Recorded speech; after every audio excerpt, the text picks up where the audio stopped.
합니다.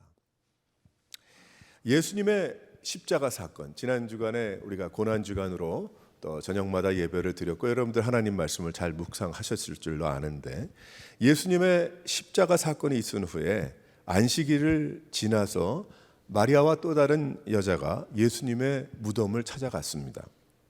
그 무덤은 앞에 돌이 굴려져 있었던 그런 무덤이었고, 또 인이 쳐졌던, 아무도 열 수 없다라는 그런 인이 쳐졌던 그러한 무덤이었고, 군사들이 지키고 있었던 그런 무덤이었습니다.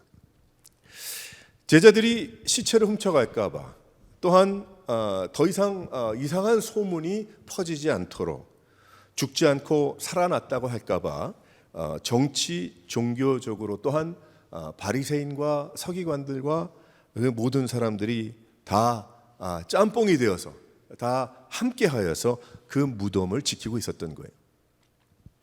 그런데 그 무덤은 예수님을 가두지 못했습니다. 무덤에 돌이 굴려졌어요. 그 무덤의 문이 열리고 사람의 계획과 사람의 힘이 버틸 수가 없었습니다. 그 무덤은 활짝 열리게 됐어요. 예수님께서 죽음에서 부활하셨기 때문입니다. 한간에는 예수가 정말로 죽지 않았다, 아마도 그 예수가 십자가에서 다 죽은 줄 알았지만 아마 죽지 않고 회복해서 일어났나 보다, 그렇게 이야기하는 사람들도 있었지만, 하지만 예수님은 옆구리에 창을 받고 피와 물을 전부 다 쏟아내실 정도로 끝까지 고통을 당하시고 죽고 죽음이 확인됐던 것입니다. 사형 집행도 마무리가 되었어요. 그런데 그 사형의 집행이 다 이루어져도 결국 예수님을 영원히 죽일 수가 없었던 것입니다. 하나님이시기 때문이죠. 예수님은 죽으셔서 우리의 나의 죄를 대신하여 생명을 주시기로 그렇게 작정하셨기 때문입니다. 엘리 엘리 라마 사박다니, 왜 나를 버리시나이까 라고 그렇게 고백하실 때, 하나님이 예수님을 버리신 것이 아니라, 하나님이 죽을 수 없잖아요. 신이 죽을 수 없죠. 죽음까지 갈 수 없는 분인데 삼위일체 하나님으로 예수님은 거룩하신 아버지와의 인간의 죄를 대신해서 죽으셔야 되기 때문에 그 단절되는 바로 그 고통이 얼마나 크셨는지를 말씀하신 것입니다. 하지만 예수님이 다 이루었다라고 하시면서 죽으시고 죽은 것이 확인되어서 이제 다시 다리를 꺾지 아니하고, 그리고 옆구리에 창을 찔러 죽음을 확인한 후에 예수님은 결국 무덤에 옮겨졌던 것입니다. 죽기를 원하셨어요. 예수님은 너무나 죽기를 원하셨습니다. 우리를 위해서 죽기를 원하신 거죠. 나의 죽음을 대신하시기 위해서입니다. 그래서 예수 부활은 우리가 예수님 부활하심을 기뻐하고 잔치하는 이유가 바로 예수님께서 내 대신에 나에게 생명을 주셨기 때문에, 예수님의 고통은 뭐 우리가 말할 나위 없이 우리의 가슴에 찔림이 되지만은, 하지만 주님이 주신 생명의 선물이 너무나 기쁘고 좋아서 우리는 잔치하고 셀러브레이트 하는 것입니다. 바울에게 나타나셨던 부활의 예수님, 부활의 예수님이 좀 없으셨다면 결국 소망과 그러한 기쁨과 그 생명은 없는 것이죠. 부활이 있어서 세상이 바뀐 것입니다. 그 예수님의 부활로 인생들이 변화했고, 그 변화는 새로운 생명으로의 변화가 됐던 것입니다. 오늘 말씀해 보게 되면 몇 가지 예가 나오고 있어요. 우리 짧은 이야기들이지만 여러 사건들이 나오지만, 이것을 한 사건 한 사건만 우리가 설명을 한다고 해도 너무나 귀한 그런 말씀이 될 텐데, 여기에 빨리 전개가 되니까 우리의 생각에는 뭐 그런가 보다 그렇게 생각을 하겠죠. 하지만 좀 더 우리가 묵상해 보게 되면 오늘 우리가 읽은 그 본문의 말씀들 가운데 귀한 말씀들이 여기 나오고 있고, 예수님의 부활이 어떻게 증거되고 증명됐는지를 설명하고 있습니다. 이 말씀을 통해서 나에게 전달된 부활의 소식, 그리고 주신 변화, 앞으로의 하나님이 이끄실 귀한 소망의 삶, 우린 그것을 깨달아 알 수가 있는 것입니다. 오늘 말씀을 통해서 하나님께서 우리에게 말씀해 주시는, 어떻게 그 예수님의 부활의 소식이 어떤 사람들에게 또 어떻게 변화되는, 놀라운 역사가 일어나는데 어떻게 전해졌는가? 우리 여기서 몇 가지를 깨달아 알 수가 있습니다. 첫 번째로 한번 다 같이 한번 읽어보도록 하겠어요. 시작. 그러한 예수님께서, 죽음에서 일어나신 예수님께서 이제 여인들에게 직접 보이셨습니다. 여인들, 특별히 오늘 말씀의 마리아는 어떤 믿음이었을까? 그런 생각을 한번 가만히 해보면 참 많은 은혜가 됩니다. 마리아는 예수님의 말씀을 전부 들었습니다. 가까이에서. 그리고 예수님을 믿었습니다. 그것이 귀로는 들었는데 오늘 말씀을 가만히 이렇게 돼가는 일을 보게 되니까 그가 무덤에 갔을 때의 마음에 완전히 연결은 되지 않았다는 것, 귀로 들은 것, 알고는 있는 것이 가슴과 연결이 되지 않았다는 것을 우리는 여기서 알 수가 있어요. 그들은 예수님을 사랑하여서 향품을 가지고 갔습니다. 그러나 가능성이 굉장히 낮았어요. 이 그 향품을 가지고 간 것을 자신들이 원하는 대로 아마 어쩌면 무덤이 열렸을 거야. 그것이 아니었을 거예요. 분명히 무덤이 닫히고 군인들이 지키고 있었는데 혹시라도 그 사람들이 열어주면 그런 생각을 했을 것이고 가능성이 굉장히 낮겠다. 하지만 그 예수님을 사랑하는 마음으로, 죽은 예수를 사랑하는 마음으로 그들이 향품을 가져갔던 것이죠. 닫힌 무덤, 군인들, 분명히 죽은 예수. 그래서 마리아는 사랑으로 안식이 지난 첫날 향품을 아무튼 간에 가지고 갔던 것입니다. 가능성이 없는 일을 하기 위해서 마리아는 예수님을 향한 사랑도 있었고 예수님의 말씀을 잘 들었지만 아직은 믿을 수가 없었고, 만약에 그가 100% 부활을 믿었다고 한다면 부활을 준비해서 갔겠죠. 그 향품을 바를 그것을 준비하고 가지는 않았을 것입니다. 그런 마리아였어요. 그때 마리아는 열린 무덤을 보고 너무 놀랐습니다. 근데 열린 무덤을 보면서 어떤 생각을 했냐면, 오, 예수님 부활하셨구나, 예수님 살아나셨구나, 그렇게 믿음하고 연결이 된 것이 아니고 누가 훔쳐갔지? 어떤 일이 벌어졌지? 이런 생각부터 한 거예요. 그러니까 이 마리아가 너무 슬픔 가운데 울게 됐죠. 마음이 아파서. 그래서 문제가 발생했습니다. 무덤을 보니까 예수님이 계신 것이 겨우 들여다보니까 예수의 시체가 없는 거예요. 그때에 두 천사가 나타나서 왜 여기에 살아나신 분을 찾고 있느냐. 그리고 뒤에서 또 말씀이 나오죠. 근데 이 마리아는 아직도 무덤지기인 줄 알았어요. 그게 뭐라고 얘기를 했냐면, 내가 어디 예수의 시체가 어디 있는지 모르겠는데 예수님 분명히 죽었고 예수님 시체가 어디 있는지 모르는데 만약에 당신들이 치웠다면, 어디다 갖다 놨다면 당신 신경 쓰지 말라고, 그렇게 싫으면 내가 그 시체 가져가겠다, 이렇게까지 얘기를 하게 됐던 것입니다. 그때 마리아야 라고 예수님께서, 살아나신 예수님이 말씀해 주시죠. 그 음성을 들으니까 아는 거예요. 그러니까 그 마리아야 라고 부르는 그 순간에 예수님께서 말씀하신 모든 것이 생각이 났을 거예요. 그러니까 그 머리에 있던 것, 들었던 모든 것이 그 가슴의 믿음과 연결되는, 아주 전기가 연결이 확 돼서 밝게 불이 켜지는 그런 역사가 나타난 것입니다. 그때의 마리아가 뭐라고 그랬어요? 마리아야 라고 부르셨을 때 막 책을 찾아보고 녹음기를 틀어보고 자기가 들은 것 모든 것을 다 연구해 본 다음에 랍비여라고 그랬을까요? 아니죠. 그 마리아는 그 얘기를 들었을 때 성령 하나님께서 연결해 주시는 스파크가 아마 났을 거예요. 우리 제식으로 설명을 한다면. 그러면서 곧바로 선생님, 그렇게 부르게 됐죠. 예수님 살아나셨구나. 그러더니 마리아가 제자들에게 뛰어갑니다. 그리고 뭐라고 고백을 하냐면, 내가 주를 보았다, 내가 주님을 만났다, 할렐루야. 그 고백을 하게 됐던 거예요, 제자들에게. 우리 이 말씀을 통해서 마리아에게 예수님께서 보이셨어요. 부활의 주님께서 보이셨는데 이런 생각을 해봤습니다. 저는 내가 믿는다고는 하지만 내가 참 부활하신 그 예수님, 그 예수님의 부활이 나의 인생에 죽어도 살게 되는, 또한 지금도 부활신앙을 가지고 천국 시민으로 살아가는 거기와 연결되고 있는가?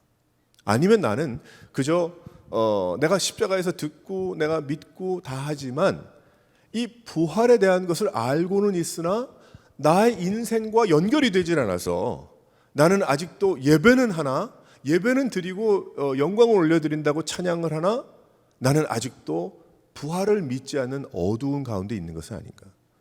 나의 삶은 아직도 이전에 예수 믿기 이전과 별반 다를 것이 없는 그저 그런 가운데 내가 존경하고 사랑하고 내가 해야 되기 때문에 향품은 들고 있으나 하지만 예수님 살아나신 것을 아직 내가 믿지 못하는 그러한 인생은 아닌가. 저는 한번 제 스스로를 돌아보게 됐어요. 그냥 막연하게 생각하는 것이 아닌가. 근데 이 말씀을 통해서 우리가 이렇게 부활절, 부활주일을 예배하고 고난주간을 또 특별히 사순절이라는 제목을 붙여서 우리가 준비하고 기도하고 그런 모든 것이 다 무엇인가? 바로 예수님은 우리가 그저 여인들처럼 슬퍼하고 머리로만 알고 아직은 가슴까지 연결되지 않는 그런 삶의 연결이 아니라 예수님 부활하신 것을 믿고 그 소망 가운데 내가 주를 보았노라. 내가 주님을 만났노라. 주님 그저께 그 사람 죽었잖아. 그런 사람들 뿐이었겠지만 아니라 내가 그 예수가 그리스도이심을 내가 믿고 그 그리스도를 내가 만났노라 라는 그 고백이 우리 가운데 있어야 함을 믿으시기를 바랍니다. 그러한 믿음의 삶이 우리 중심에 사라지고 또한 나아갈 때에 과연 어떻게 되겠어요? 놀라운 역사가 일어나죠. 부활의 역사가 일어나는 거예요. 우리가 가는 곳마다 부활절의 역사가 일어나는 것이고 예수 부활의 소식이 사람을 살리고 또 인생을 변화시키고 하는 놀라운 역사들이 일어나는 것입니다. 살아계신 하나님을 살아있는 믿음으로 너무 하나님을 그저 내가 너무 편하게 세상적으로 편하게 생각하는 사람들도 많이 있는 것 같아요. 그러니까 내가 원하면 내가 원치 않으면 내 마음대로 그래도 다 용서하시겠지. 아니 그러면 안 되고 우리가 하나님을 두려워하는 마음이 있어야 되잖아요. 하나님은 나에게 다 자유함을 주셨고 나에게 다 가하다. 이제는 다 이전이 아니라 은혜의 시간으로 살아가도록 그렇게 하셨지만은 하지만 우리는 하나님을 어떻게 생각해야 됩니까? 그렇기 때문에 방종하고 내 원하는 대로 하는 것이 아니라 우리 하나님을 두려워하는 삶을 살죠. 그 두려워한다는 것은 그 안에 사랑이 있는 것이고 하나님을 높임이 있는 것이고 내가 누구인지를 제대로 알아서 하나님을 바라보는 거죠. 그것이 있어야 되지 않겠습니까? 그런데 너무나 자기 스스로 세상적인 단어로 생각을 할 때 너무 편하게 생각을 해가지고 자기 멋대로 그러다가 그저 부활이 있는지 없는지 그저 절기니까 지키는 정도의 그것이 아니라 나는 이제 죽어도 살 수 있다. 그리고 지금도 세상에서 살고 있지만 영원한 삶을 아직 가진 않았지만 벌써 간 인생을 내가 살고 있다.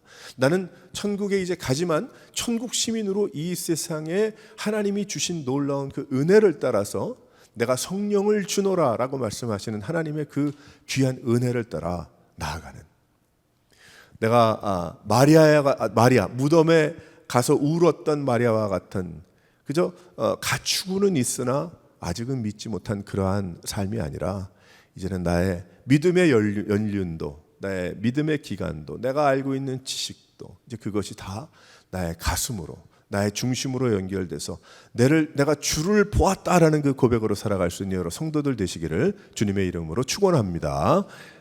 두 번째로 어떻게 그 부활이 증거됐습니까? 다 같이 한번 읽어보겠습니다. 시작.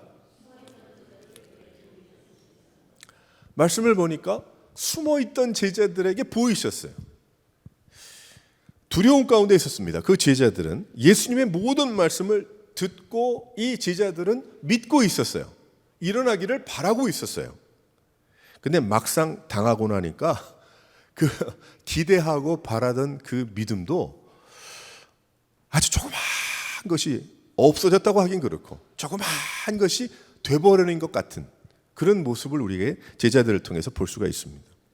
두려워서 문 뒤에 숨어버리고 마는 거예요. 유대인들이 두려워서 문을 닫고 모여 있었다라고 오늘 말씀은 증거하고 있습니다. 앞으로 어떡하지? 이제 앞으로 우리가 무엇 해 먹고 살아야 되나? 지난 3년 동안 다 고기, 배, 그물 다 버리고 쫓아갔는데 나는 안전할까? 나도 잡혀서 다음 주에 저렇게 십자가에 달려 죽지 않을까? 나는 무덤도 없는데. 특별히 베드로는 예수님의 가장 가까이 있었던 그 제자들 중에 하나인데 그가 예수님을 3번 부인했잖아요. 근데 다행히 그가 심히 통곡했어요. 회개할 수 있는 맛을 보았어요. 근데 여기에 아직 막 혼란한 가운데 있던 베드로. 근데 베드로가 어디 갔겠어요? 베드로도 마치 똑같이 그렇다고 그가 나와서 내가 주를 보았노라 뭐 그렇게 얘기한 것이 아니고 다닌 것이 아니고 문 뒤에 조용히 숨어 있었어요. 세상에 두려움들 많이 있죠. 세상에서 당할 고통들도 있습니다. 또 지나가야 되는 어려움들도 있습니다. 죽을 수도 있습니다.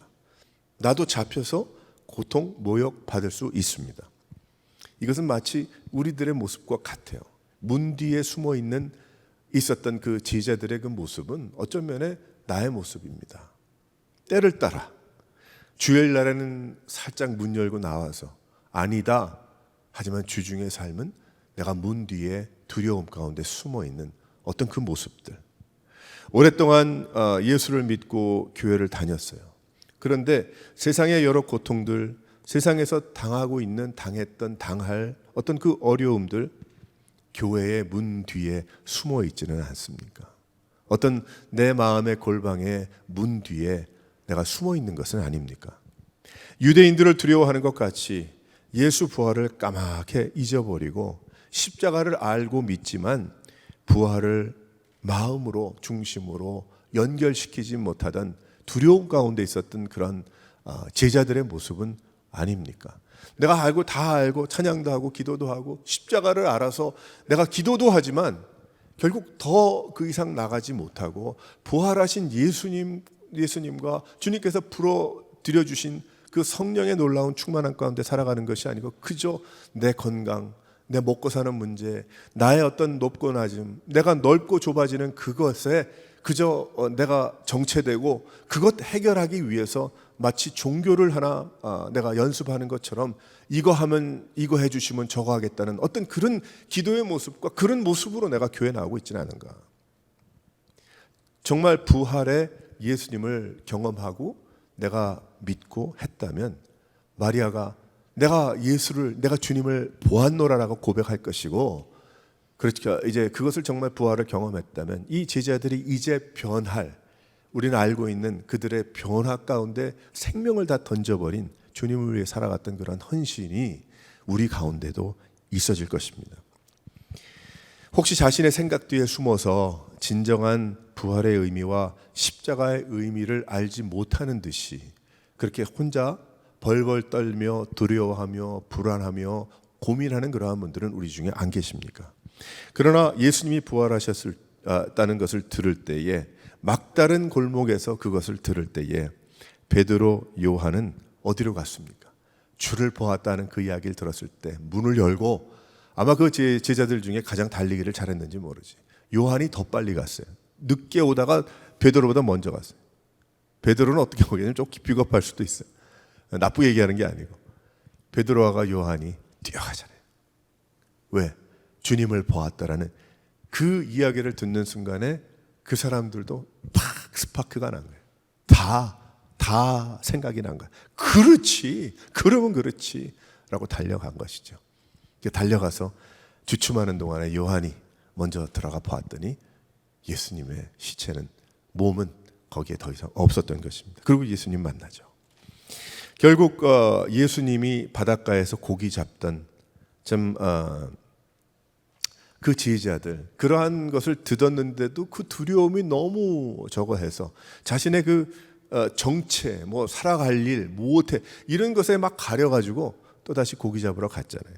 근데 예수님께서 고기 잡는데 제자들에게 얘들아 와서 밥 먹어, 그 얘기 듣고 베드로가 결국은 거기에서 꼬꾸라지죠. 다 스파크도 일어나고 깨달음도 나고 그러면 그렇지 했는데도 이게 안 되는 거예요. 이게 신앙이 믿음이 안 되는 거예요. 결국은 고기 잡으러 가가지고 거기에 예수님이 부르는 소리 듣고 배에서 겉옷을 찾아서 덮고 물에 뛰어들어가지고 헤엄쳐서 예수님께 와서 예수님 주신 자신들이 잡은 물고기가 아니고 예수님께서 준비하신 물고기 고기 주어서 내가 나를 사랑하느냐 왜 세 번씩 물어보실까?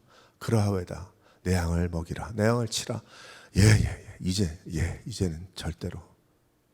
부활의 예수님을 만나니까 그 제자들이 이제 연결이 됐어요. 가슴과 삶과 연결이 돼서 그제야 정말 다 버린 것입니다. 그리고 주님을 위해서, 복음을 위해서 살아가게 된 것입니다. 그들과의 만남, 그때야 확신 가운데 생명을 던질 수가 있었던 거예요.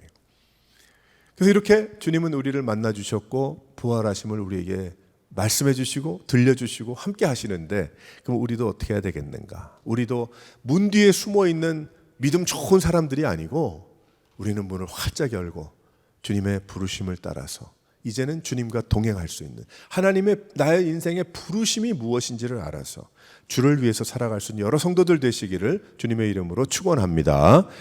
세 번째로 어떠한 역사가 일어났습니까? 한번 다 같이 읽어보도록 하겠어요. 시작.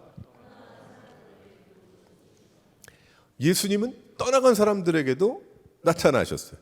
이 마리아는 그저 사랑하는 가운데 그 무덤까지 갔어요. 제자들은 숨어 있는 가운데 만났어요. 근데 그 와중에 또 다른 사람들도 있었습니다. 어떤 사람들인가? 이제는 끝났다라고 생각을 해서 고향으로 돌아가는 거예요. 엠마오로 가는 제자들이 있잖아요. 그 제자들의 이야기 누가복음에 나오지만 말씀을 쭉 묵상해 보게 되면은 그 제자 둘이서 이야기를 합니다. 그 구약에 나중에 보니까 구약에 대한 말씀과 말씀을 많이 아는 사람이에요. 근데 연결이 안 되는 거예요. 메시아, 앞으로 하나님이 보내실 그 약속과 예수님의 십자가와 연결이 안 되는 거예요. 그래서 그들이 서로 이야기하죠. 아, 그렇게 된다고 하지 않았나? 근데 아무 일도 일어나지 않고 어떻게 메시아라는, 나는 예수 그리스도가, 예수님이, 예수라는 사람이 이 유대를, 사람들을, 이스라엘의 후손들을 다 자유케 하고 이 로마에서 해방시키고 뭐 등등 여러 가지 그런 생각을 했겠죠. 그때 한 사람이 동행합니다. 예수님이 동행하는데 그들의 눈은 보이질 않아. 그냥 사람으로 보여. 길 가다.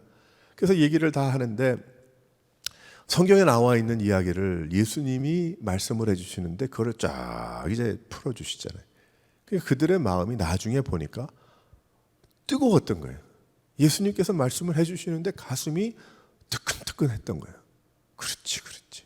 구약의 창세기부터 또 선지자들의 예언의 말씀과 주셨던, 행했던 그 모든 것들이, 그래서 그 신포도주를 우슬초에 입술에 댄 그 모든 것들도 쫙 아마 말씀하시지 않았겠어요? 하나도 우연도 또 뭐 이렇게 돌아감도 없이 말씀하신 그대로 다 정확하게 이루어졌다. 너무 좋은 거예요. 이 사람들이 알고 있던 것을 말씀해 주시니까 너무 좋아. 그래서 이 사람들이 우리 좀 더 같이 좀 하십시다. 그렇게 아직 사람 예수로 보게 되는 거죠. 근데 나중에 같이 이제 저녁을 하면서 이야기를 그때 눈을 열어 주셨어요. 그래서 자신들과 동행하신 분이 예수님이고 그분이 죽음에 살아나셨구나. 얼마나 기쁘고 얼마나 좋았겠어요. 그 알고 있었던 그런 것이 가슴과 연결이 되고 자신의 믿음과 확신과 연결이 되니 다 이제야 보이는 거지. 부활하신 예수님 십자가에서 죽으신 것까지만 보니까 하나님의 말씀을 아무리 많이 알아도 연결이 안 되는 거예요. 이게 도대체 어떻게 된 거냐, 이게 뭐 그러면 또 다시 우리가 기다려야 되는 거냐, 뭐 등등 여러 가지 이야기가 나오는데 예수님의 부활을 딱 만나고 그 안에 성령께서 가슴을 뜨겁게 해주시고 확신케 하니까 이 모든 것이 쫙 연결이 되는데 십자가에서 끝난 게 아니고 영원까지 연결이 되더라는 거예요. 할렐루야. 그래서 이 엠마오로 가던 제자들이 다시 돌아가는 거야. 야, 인생의 의미를 찾았다. 내가 우리 고향 가서 뭐 할래? 우리가 그렇게 많은 것을 생각하고 보고 뭐 등등 여러 가지 했는데 고향 가 뭐 할래? 이건 제 상상이에요. 제 친구들하고 가서 고향 가 뭐 할래? 이제 비전을 찾았고 가장 중요한 일이 무엇인지 찾았고 우리가 해야 될 일을 찾았고 우리가 평생 동안 어떻게 해야 되는 거 찾았지? 돌아가자. 예루살렘으로 돌아가잖아요. 예루살렘으로 돌아가서 이제 제자들을 만나서 또 하나의 예수님 부활의 이야기를 그들에게 나눠주는 것입니다. 우리도 주를 보았다.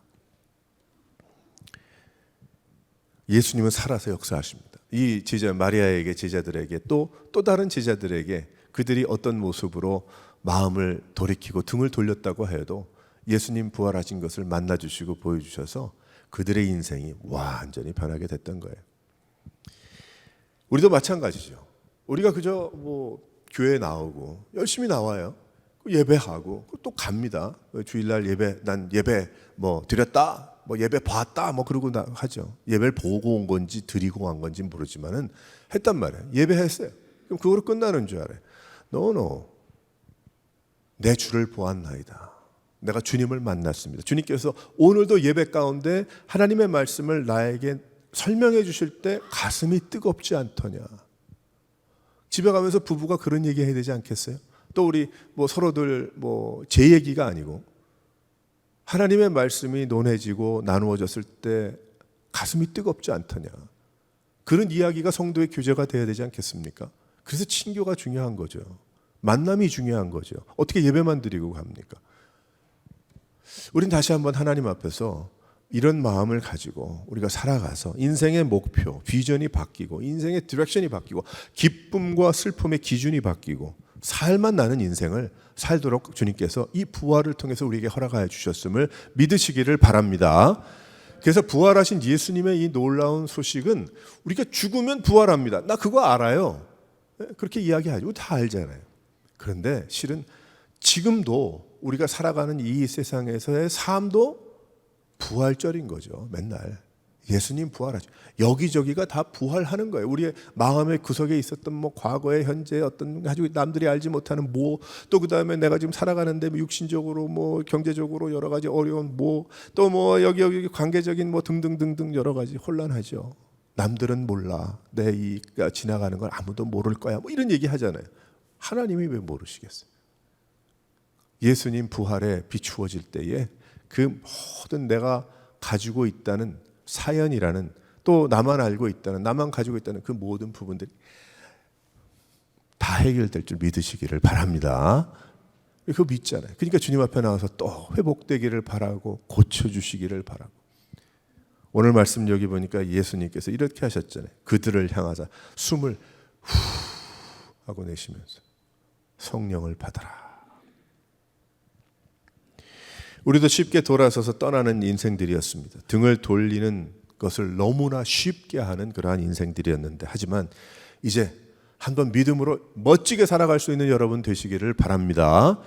이제 예수님 십자가에 죽으시고 부활하신 놀라운 그 은혜가 나에게 임했음을 알고 마리아처럼 뛰어도 가고 베드로 요한처럼 확인도 하고 또 우리가 다 모든 것을 뒤로 하고 주를 위해 우리 인생의 방향을 틀어 다시 예루살렘으로 돌아가 믿는 형제들과 자매들과 만나서 영광 올려드리고 주님께서 보내시고 하라고 하시는 일을 순종하기 원하는 귀한 그 마음, 모습 부활 신앙을 중심에 두고 하나님을 높이고 하나님 사랑하고 내가 무슨 일을 하든지 다 그것은 하나님 섬기고 하나님 영광 올려드리기 위한 도구요 방법이라는 것을 깨닫고 주의 일에 힘쓸 수 있는 여러 성도들 되시기를 주님의 이름으로 축원합니다. 우리 함께 기도하겠습니다.